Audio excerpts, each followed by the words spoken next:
Hi, I'm Greg Euland with Reynolds and Reynolds, and this is Connected. Today I get to sit down with Chris Walsh, President of Reynolds. Chris has been on the podcast a couple times before, but today is a special episode, obviously the week of NADA, and we announced that we're unveiling a new logo and a new brand presence at the show this year.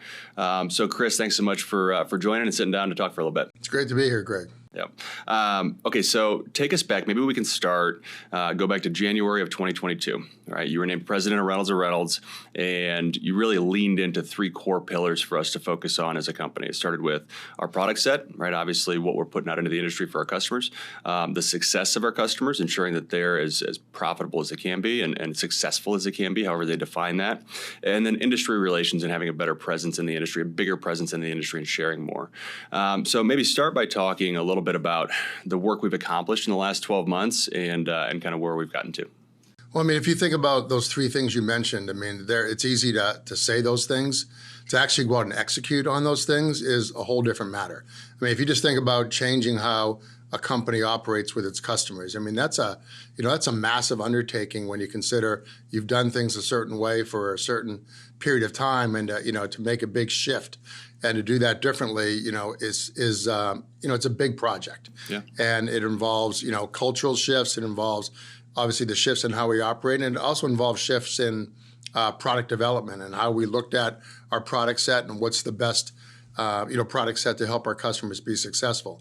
So the past 12 months, I am really happy with the speed at which we executed those things and the results that we've seen from internal and external, internal associates and external customers. I'm really happy with where we are with that. It was a big project, and I felt like we moved really quick, which is something I really wanted to do, and I got some results quickly as well. Yeah, absolutely. And one of the shifts that stands out to me, talking with you and also Dave Bates, and you guys, early on, you did kind of a tour of the nation, essentially, talking to customers and talking to prospects and just getting a better feel for where we are, where people see us, how they see us. And a lot of what you shared, and I remember a conversation with Dave early, and I just had this conversation with him at lunch a couple weeks ago. He said, early on we set out and we said, if we get to the point where it's not me and Chris walking around telling dealers that we're changing, it's dealers telling each other that we have changed, that's when something substantial's happened. And he said, you know what, we're there. Everybody I talked to says, I heard at my 20 group, I heard from another dealer, you guys are different. So tell me about that. And that's rewarding to hear, because you're right, 12 months isn't a very long time, but to be able to make a shift and multiple shifts in multiple places in that amount of time is pretty impressive. Yeah, so I mean, we felt like, to go back to the beginning, we felt like in order to better serve our customers, we had ideas on what we could do there. Certainly, the relationship we have with them was part of that. The products, the way we support them, there's multiple pieces to this puzzle. So we felt like we had a pretty good grip on it, but we also felt like we needed to get this validated. We needed to hear from our customers, what do they think about, where we're really, really good, and where there are opportunities that we could help them even more than we already are. And as we started doing this, you're right, Dave, we were on an airplane, and Dave said, I think when people start talking about us, that's when we'll know, we've kind of made some progress. So as an example, we had a large customer in the Innovation Center last Friday, and I was talking to the COO at dinner the night before, and he mentioned that, I said, I've heard about, what you guys are doing differently. And, we've been a Reynolds customer for decades. And I can tell you, I've seen a dramatic difference in the relationship that we have. It was good before, but now we feel like it's on the path to great. And it was fantastic to hear him say this to me, kind of unsolicited. And we're starting to hear things like this, customers talking amongst themselves, and we're hearing, those types of comments. So it validates what we're doing. I'm proud of the team for how we executed, and it's fantastic to hear. Yeah, no, that's great. That's great. So let's talk a little bit too, Chris, about some of the work that we've gotten done from a product development perspective. So when I get to talk with dealers, and I do fairly often, as you do, there's really three common themes that seem to come up over and over again. And there's a lot of pressures, weighing down our industry. There's a lot of stuff externally. There's a lot of stuff that's self-imposed internally. But the three things that just seem to be kind of coming up over and over again are dealing with a hybrid car buyer, right? So somebody online to in-store to wanting to sign remote, and some combination of those, figuring that out and to make it a seamless process. And then in fixed ops, everybody's got capacity issues, right? They don't have enough bays, they don't have enough techs, or probably both. So how do you expand capacity without building a new building or extending hours even further? And then the third thing is really around cash flow and getting precise control of cash flow. As prices have gone up and margins have gone up, there's been a decent amount of cash influx into the industry and for dealers. So it's really put a spotlight on how much cash is just kind of sitting out there. So I guess pick where you want to go with that, but talk a little bit about the progress in those areas from a product perspective too. Yeah, well, I'm really happy with. I think our product team has been, really heads down working on this for, well over probably a year and a half or almost 2 years now, because we really felt like, if the industry is going to move to more of an online model, and we're already seeing it right now, we're not seeing a ton of people going from chat to actually buying a car and signing online. We're not seeing, that happen, but we are seeing more happen online than has ever happened before. And we felt like because you've got that hybrid model, that there was still a lot of kind of friction, when a customer moved from online to in-store and asking for repetitive information or prices not kind of matching up with what they saw online. And we felt like that was going to be a big problem for customers. So we kind of tried to look at this through the lens of a consumer, and what is it like for them when they move from online to in-store, and how can we plug those gaps? How can we make it seamless? How can we make, payments match throughout the entire process? And, we're there, right now, and we are, at least I am extremely excited to show this at NADA. This is going to be a big part of NADA for us in our Retail Anywhere strategy. You talked a little bit about fixed ops in there, and I think that fixed ops is another one that's going to evolve, and we need to make sure that our products are suited for a customer to be able to, as you use, meet their customers, whether they're online or in store or a combination of both. I think in service, customers are looking for convenience, they're looking for speed, and they're looking for information. They want to be kept up to date with what's going on with their vehicle and where their vehicle is, in the process. And you're right, dealers are challenged right now. Finding techs is getting, more and more difficult. They are in many cases space constrained. So how can we help, improve that workflow? And when I say workflow, I'm talking about, it starts with a consumer, making a service appointment online. That's part of the workflow. And then when it flows into the dealership, how can we enable advisors to better serve those customers so that they feel like it's a different process? The associates, love the process, so that's going to transfer into, how the consumer feels about it. So, we're excited about that. And then you talk about, the third parties outside of that. We can take a deal, a car deal from, chat, from the inception, of a deal, the very beginning, of a deal, to having a fully funded, deal like nobody else can in a seamless way. And you mentioned cash flow, and because of the last couple of years, dealers have more cash than they always have been, but we all know that things are not always going to be the way they are today. So how can we help them, be more efficient in that process and better manage their contracts in transit? And I think going through this process that we've built, this seamless process, is going to allow them to get a deal funded in hours instead of in days, which is going to help improve their cash flow, not just now, going forward. So it's a complete workflow across really every part of a dealership that's going to make them more efficient and more effective in serving their customers and providing that better experience. Yeah. Yeah, you're right. And one of the things, too, that you hit on there was, funding the deal and e-contracting, essentially. And something that stands out to me that I think can go overlooked, but it's a really important piece is, the work that goes on from everybody involved in that transaction, right? It's not, you certainly have the software and the tools at the retail level, and that's an absolute requirement and really the starting point and the finishing point. But to get a fundable deal in an e-contracting world, you have to work with a lot of different partners, a lot of different players in the industry. You have, Route 1, you have lenders, you have attorneys to make sure everything's compliant. And what we've been able to accomplish that you were kind of describing, to me, speaks volumes to working together collaboratively throughout the industry to really, change the way business can be done and to have a really big impact.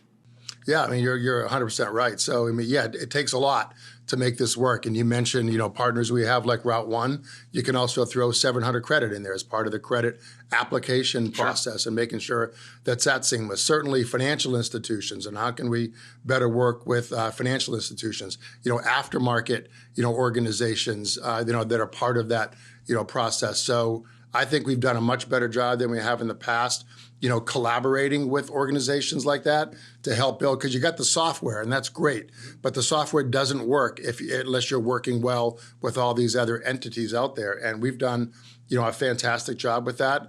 I want to continue to push our organization to be better and better in that area and to work with more and more companies that can help make that workflow better. But real happy with what we've come up with there. And that's another part of NADA that we're really excited about, kind of unveiling and showing to our customers and our prospective customers. Yeah, and something I've noticed as well, just to kind of layer into that, is the input from the dealer body too. Right, and really partnering on that front. They're the linchpin, right? Yeah. That the dealer body is what makes all this stuff a reality. And we all, us included, need to make sure we're getting input and working collaboratively with all the dealers out there to create the best process and the best products available. So I don't know, it's pretty exciting to me how much has been done in the last 12 months and just the prospect of what can be accomplished in the future. So go ahead. Yeah, and I was just going to say, I kind of failed to mention, you kind of got me thinking about when you mentioned the dealer body. Yeah. So, you think about, all the things I talked about were kind of software related. But, what I didn't mention is, all the work that we do in making sure, there's going to be a form that gets signed by a customer in order to buy a car. And that form can be done, in person, wedding signature, or through our DocuPad product, or it can be done, online. Where they're fully enabled to do those kinds of things. So how do we make sure that our forms, all the forms that are required in order to make that deal a fundable deal and a deal that's going to be accepted by the financial institution, how do we make that, be a compliant deal? And we've created a whole new team on the form side because we know that forms compliance is such a critical piece of this, but it's also a really complicated piece. So working with dealers is really important to make sure they understand where they are and where they aren't compliant in this area. We have to work with state associations to make sure, because every state has different kind of guidelines around these kinds of things. We have to work with financial institutions because they have rules around what's compliant, what can be signed electronically, what can't be signed electronically as you move, forward into a more, a digital contracting era.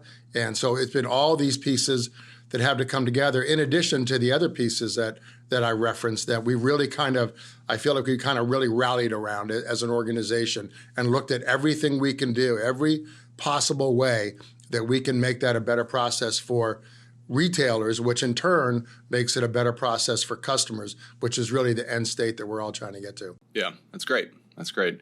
So let's tie that all back to and maybe circle back around on this rebrand, this new logo, this new brand presence. Talk a little bit with all that background and context you provided about, again, why do it? Why is it important and why now?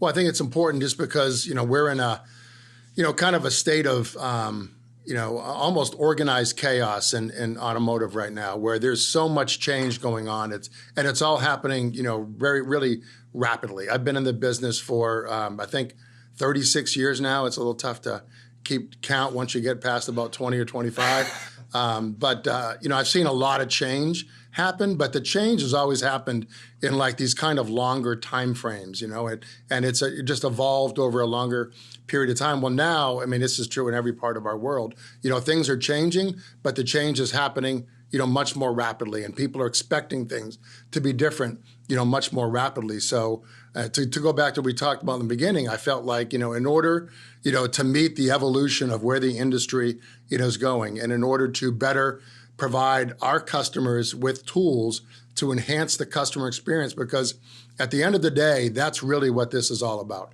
How can we enable our customers to provide a better experience for their consumers? That is the critical, inflection point that we're at right now, and that's the part that has changed the most. That's the part that's going to continue to change the most, and I felt like the timing to do what we did couldn't have been more perfect based on, those inflection points and those changes that are occurring. And so I'm just thrilled with where we are and also where we're going, because I view this as kind of a journey for us. We are not where I want us to be today, and to be honest with you, I don't know that we'll ever be exactly where I want us to be. I think we should always look at it that way and continue to raise the bar and how we can help our customers be more successful, because I do feel like retailers right now need companies like Reynolds and Reynolds more than they ever have in their lives, and that's why we're looking to do the things that I talked about, but also to expand the portfolio of products and services that we have, so that we can plug additional holes in the process that have either been there for a while and never been plugged, or some of these are new things that have kind of popped up as the industry has changed, that, oh, this has become an issue for us, and how can we do a better job of providing them the ability to handle those kinds of things that they weren't didn't have that ability before. Yeah, absolutely. And a lot of what you're talking about, it really stands out to me, and I love it, because you're talking about a lot of the work that we've done. You're talking about a lot of the needs of our customers. You're talking about the future, and to me, that really speaks volumes to the fact that this rebrand isn't just something we're doing to do it, right? There's meaning, there's purpose. You don't do these types of things on a whim, right? It signifies change in activity. It signifies, change in intent. It signifies something important and something meaningful. And what you're talking about, or what I'm hearing at least, and maybe, I don't want to put words in your mouth, so correct me if I'm wrong, but, what I'm hearing is this rebrand is a reflection of the work that we've done. We did the work first, and we're continuing to do the work, and that's the priority. The rebrand is really a reflection of that work and who we've become today, and kind of who we're targeting to be in the future. Is that fair? Yeah, I mean, I think if you look back, it really started probably 2 years ago with a new leadership team in place, and the decision to kind of look at how we can be a better company and how we can better serve our customers and how we can help them better be more successful. But it's really accelerated the last 12 months. But it's this is a commitment to a new kind of company in my eyes, and a new way of kind of cohabitating in the industry, helping our customers be more successful. And, the marketing side of this is, it's certainly important to have Sure. a marketing organization that, kind of takes your messages and makes them concise and impactful and broadcast that to the world. That's certainly a critical part, of what we're doing. But this is not a marketing, program. This is, a company-wide initiative, to better serve the industry and to help us get to the next chapter in automotive. And marketing's part of that, but this is everybody in this company is pulling on the oars, from the people that recruit associates. That's really the first part, right? To get the best talent that we can in the company, and then once they're in the company, to deploy them into the right jobs, so they're building the best products possible based on what the industry is doing, and they're supporting those products, and they're certainly selling those products and marketing those products, and our technology team that helps build the infrastructure that makes all this possible. So everybody's really rowing on the oars here, or pulling on the oars here, to make everything work. So this is not just sales, this is not just marketing, this is the entire company. Yeah, absolutely. And it's fun, as you look at it, and as we unveil this here Friday at the show, it really does speak volumes to solidifying kind of who we are as a company today, right? We've solidified our place in history for sure, and we're solidifying who we are as a company today, and our vision for the future, and really the future for us, but also for auto retail. So it's great to hear kind of your perspective on it, and I appreciate you sharing. Before we hop off, though, Chris, it's been fun as always, but what else you want to talk about, maybe that we haven't, that we should, or anything else you want to touch on before we jump off? Well, I just think as we look back to what Reynolds used to be and what Reynolds is now, and you can go back a long time ago. We're a company that sold technology, and we've sold business forms, and we dabbled in some other areas. So for a while, it was kind of hard for the industry, and even I think ourselves, to kind of define who it is that we are and what it is that we do. And I was kind of going through some old marketing material that I had in my office, and I found this. So we know Reynolds World, and you guys are the ones that have done this, as this, digital communication that we give out, to our associates. But, a lot of people don't know this, but, it used to be an actual, newsletter kind of product. And so I found this from 1966. And so is it okay if I just read a little excerpt from here? It says, today Reynolds is a leading information management company with an organization-wide passion for maximizing the total business results of our customers. And so that was kind of our tagline back there. And so when I think about it, the key messages there, I think, still resonate today. It's all about, the business results of our customers. That's where we were focused then. That's where we're going to be focused, 26 years later. As we think about moving forward, it's still about our customers and helping them serve their consumers. Yep, absolutely. Yeah, and that one was 96, right? I'm sorry, what did I say? 1966, which was 1960. I wasn't even around. more impressive. But I wasn't around in 1966. Okay. Well, I was 2. No, that's good stuff. All right. Well, Chris, thanks again for sitting down and talking. Definitely appreciate it. Looking forward to seeing you out in Dallas at the show, and can't wait for a good show. Yeah, we can't wait for NADA. I can't get there soon enough. We're excited to talk to customers and just be in that environment and the excitement that NADA brings every single year. It's a big event for us, our biggest event of the year, and can't wait to get there. All right. Well, thanks again, and we'll talk soon. Thanks, Greg. Take care. See ya. Well, it's always an exciting week, the week of NADA. Extremely grateful to Chris Walsh for sitting down and chatting about everything that we have coming at the show that we're releasing on Friday. Can't wait to see you there if you're going to be there. Don't forget, you can always watch or listen to episodes of Connected on YouTube, Apple, or Spotify podcasts. And make sure to hit subscribe so you're notified every other week when new episodes are released. Thanks so much, and we'll see you in 2 weeks.